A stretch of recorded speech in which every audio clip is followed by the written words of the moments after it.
Ngithanda ukubingelela lonke igama lenkosi ethu Jesu. Greetings and happy Sabbath from wherever you are. We want to thank the Lord who is very faithful. Onke sigcinile lonke waqala yena indaba ka-COVID-19 yaqala ngoDisemba, ngoJanuary indaba ezihlukeneyo. Lonke siku lockdown, abanye bali 40 days, abanye ku day 52, abanye bali 100 days. Ziyahlukana insuku ngokuhlukana kwazo, kodwa ukukhulu okumqoka ukuthi we have a faithful God osigcinileyo. Lonke sisidla, siyagqoka, siyavukela emsebenzini. It is all because of God's unchanging mercies which are new every morning. Welcome to our favorite channel and to your favorite I'm still your favorite host, Wisdom Messiah Phili.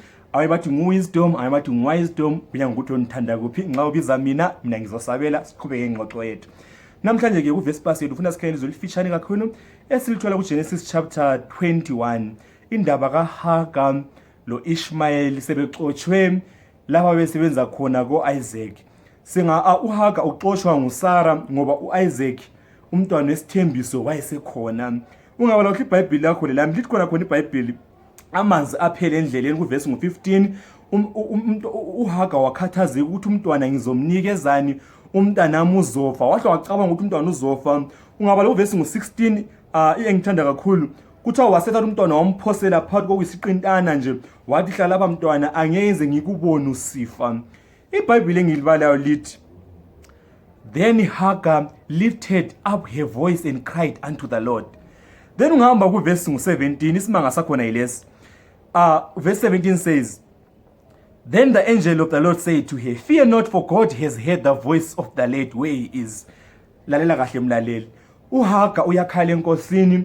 Isithunywa senkosi sibiya kuHagar sithi, ungesabi, inkosi isizwile ilizwi lomntwana. Kukhala uHagar, inkosi izwa ilizwi lomntwana. Ngifuna ukukhuza wena ngesabatha, ngifuna ukuqondisa wena mhlobo othandekayo, sihlobo esithandekayo.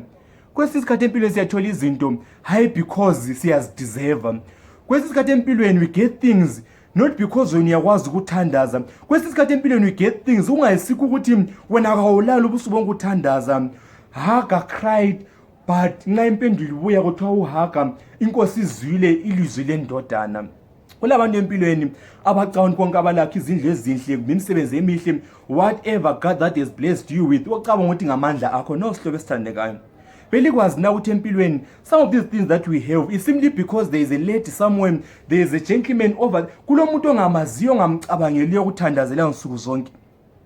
Belikwazi ukuthi kulabanye abantu abangalaliyo bekuthandazela. So sihlobo esithandekayo, ayisikho konke olakho okudeservayo, ayisikho konke olakho empilweni okuthole ngoba uyakwazi ukuthandaza. Bakhona abathandaza ngcono kulawe but abangakatholi zona izinto. So imisebenzi esinayo, izindlu, imtshado emihle, abantwana basemazweni, abantwana bakukhumbula usekhaya bakuthumezelayo, abantwana benza zonke izinto ezinhle, kayisikho ukuthi uyakwazi ukuthandaza.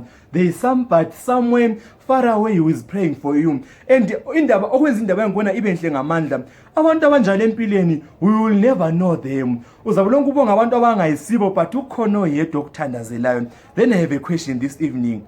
When last did you pray for someone? When last did you pray for someone else? Kuthiwa ukuqhuma indaba endibe mfitshane, uHagar uthe sekhalile asambe seba uverse 8:19. Then God opened her eyes and she saw a well of water, and she went and filled the skin with the water and gave the lad to drink. Kuthiwa uNkulunkulu, isithunywa seNkulunkulu sasemvula amehlo. uNkulunkulu wasemvula amehlo uHagar, wasebona umthombo wamanzi wahamba wanatha. Mina ngiyakukholwa ukuthi amanzi ayivele khona, umthombo wawuvela ukhona, but ngenxa yokuthi uHagar ukukholwa kwakhe kwakufiphele kancane, wakhathazeka kakhulu, wakhangela uhlupho lwakhe, wakhohlwa ama-capabilities kaNkulunkulu kabosi wakhe kade emsebenzela, kaNkulunkulu ka-Abraham. Wakhohlwa ukuthi uNkulunkulu ka-Abraham ebemsebenzela unikeze umaster wakhe umntwana at 90, ubaba wakhonele 100 years. Wakukhohlwa konke uHagar, wafocusa ku-problem. Wakhala kakhulu, amehlo agcwala inyembezi, wangasaboni umthombo. Kuyenzakala situation kaempilweni kwesikhathi uhlupho esinalo selukhangele so ngamehlo enyama, vele uzaphela amandla, uzokhala, awungeke uzumbone uThixo semsebenzini.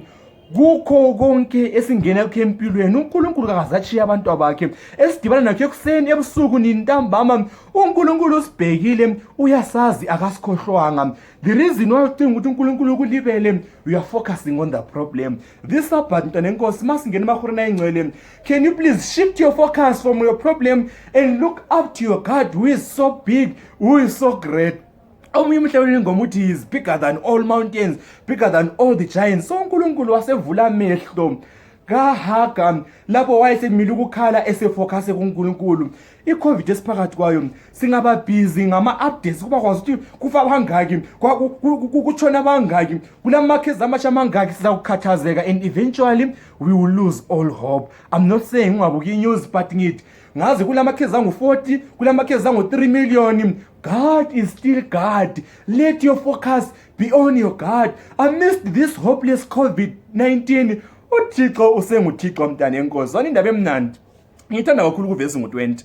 So God was with the lad and he grew and dwelt in the wilderness and became a hunter.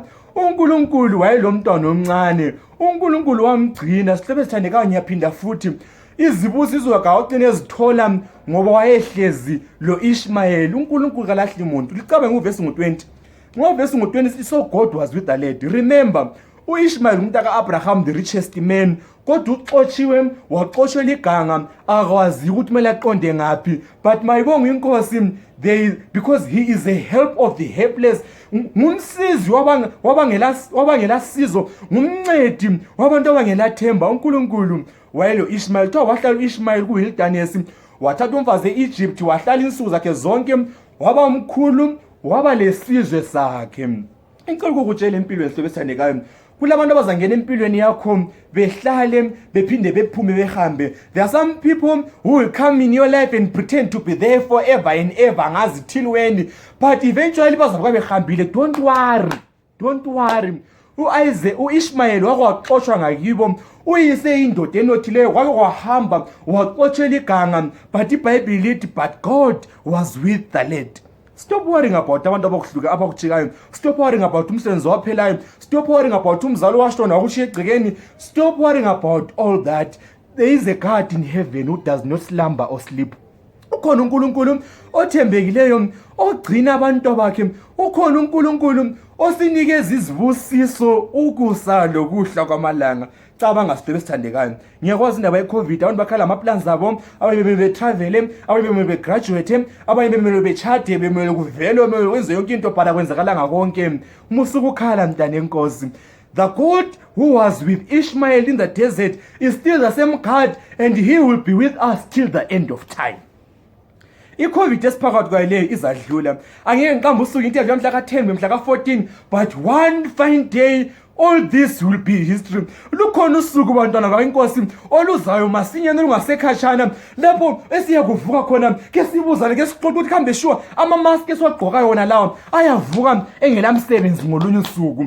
Ukuhlala endlini esiphakathi kwakho ngolunye usuku kuzavuka kuphelile ngoba uNkulunkulu kalibali. uNkulunkulu kaSamu 1:21 indaba engithanda eBhayibheli kuthiwa kalibali kawuzeli, kuthiwa uyagcina ukungena kwethu agcina ukuphuma kwethu. Stop worrying, stop ukukhathazeka man, Haga, ukukhala Haga, and focus on your God. Remember, uNkulunkulu wavula umthombo enkangala, uHaga wanatha.